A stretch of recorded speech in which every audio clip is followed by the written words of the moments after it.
করব, ঠিক আছে? একটা করে দিচ্ছি 3 সমস্ত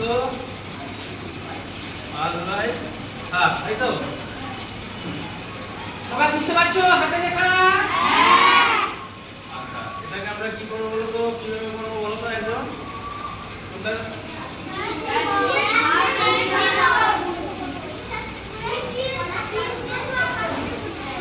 হ্যাঁ, 3 দিয়ে 7কে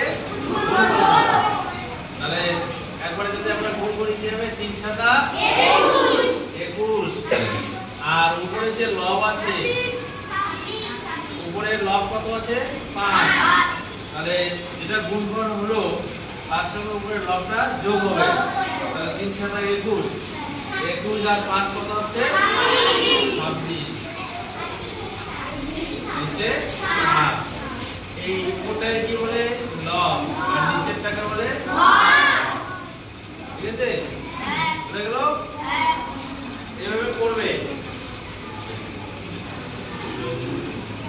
এই আমি তারপরে নাম্বারটা করছি,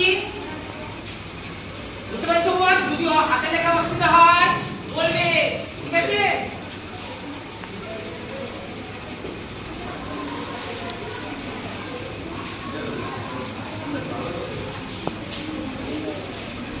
বারগুণ 2/3 হাতে লেখা বুঝতে পারছো? দেখো আমরা কি করবো, এই মিশ্র ভগ্নাংশটাকে অপ্রকৃত ভগ্নাংশে পরিণত করব, তাই তো? আমরা কি করব, এটার সাথে এটা কি করব, আমরা গুণ করব। 3 বার কত হবে? 36। যা বেরোবে তার সাথে আমরা 9 যোগ করে দেব। আর তার উপরে কি রয়েছে আমাদের? 2। এই দুটো হচ্ছে আমাদের লব। 3 বার 36 আর 2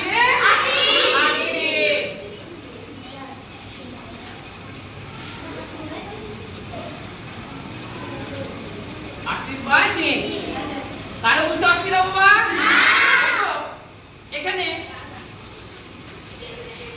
3 12, অর্থাৎ নিচে হচ্ছে আমাদের এই 3 রয়েছে, 3 12 আমরা কি করব? 36 করলাম। আমাদের গুণফল কত বেরিয়েছে? 36। এই 36 এর সঙ্গে আমরা উপরে লবের কি করে দিচ্ছি? আমরা যোগ।